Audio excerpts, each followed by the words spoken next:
Nous allons maintenant nous intéresser à cette case ici, cette petite encart, et voir un peu ce qu'il en est avec l'état de publication. Donc tout d'abord, ici, vous avez la possibilité de voir votre article. Ça, on l'a déjà vu maintes fois. Donc ici, on arrive sur la page de notre article. Hein. Vous avez la possibilité de voir un peu à quoi ça sert avant de pouvoir le publier, ou même quand c'est publié, que vous avez fait des modifications. C'est toujours intéressant de voir à quoi ressemble l'article. Ici, vous avez la possibilité de choisir un état de publication. Je suis connecté en tant qu'admin, donc j'ai publié l'article directement, on l'a fait précédemment, et vous avez la possibilité ici de dire, finalement cet article je ne veux plus qu'il soit publié, donc je le remets en non publié. Ici, je vais enregistrer mon article, il va être en non publié, et ici, je ne peux que prévisualiser cet article maintenant. Pourquoi? Parce que mon article, il n'est plus sur mon blog, il n'existe plus. Quand je vais sur la page d'accueil, je n'ai que le premier article qui est créé automatiquement par WordPress, mais moi, l'article que j'ai créé, il n'y est plus parce qu'il n'est plus publié. Maintenant, j'ai la possibilité de dire, je le mets en attente de relecture parce que je n'ai pas les droits pour pouvoir le publier moi-même. Donc ici, moi, en tant qu'admin, j'ai ces droits pour le publier moi-même. Donc ce qu'on va faire ici, c'est qu'on va aller créer un nouvel utilisateur pour voir un peu comment on peut faire pour créer un article et faire en sorte qu'on ne soit pas capable de le publier. Donc ici, je vais identifier un nouvel utilisateur. Voilà, je renseigne quelques informations. Je lui donne un mot de passe.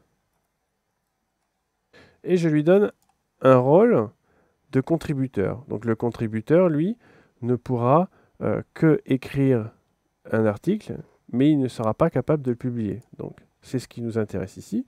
Donc, j'ajoute cet utilisateur. Voilà, cet utilisateur est créé.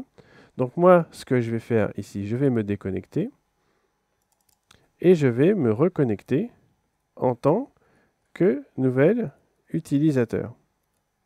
Une fois qu'on arrive sur l'interface d'administration, on voit que maintenant, je suis connecté en tant que Francis. Et vous pouvez remarquer que je n'ai plus du tout d'accès comme auparavant aux différentes informations de réglage parce que ici je ne suis pas connecté en tant qu'administrateur.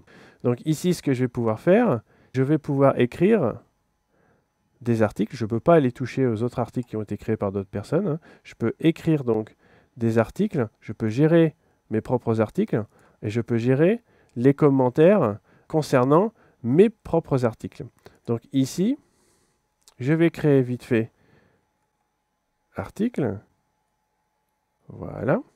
Son niveau étant non publié. Et vous voyez ici que je ne peux pas le publier moi-même. Je peux le mettre uniquement en attente de relecture. Et il n'y a qu'une personne qui aura les droits, donc ici l'administrateur, qui pourra publier cet article. Donc je le mets en attente de relecture.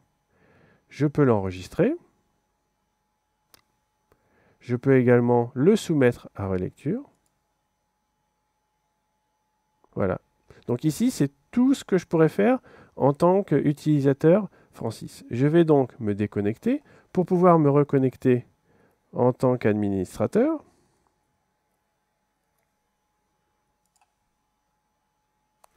Et ici, je vais pouvoir aller dans les articles. Voilà.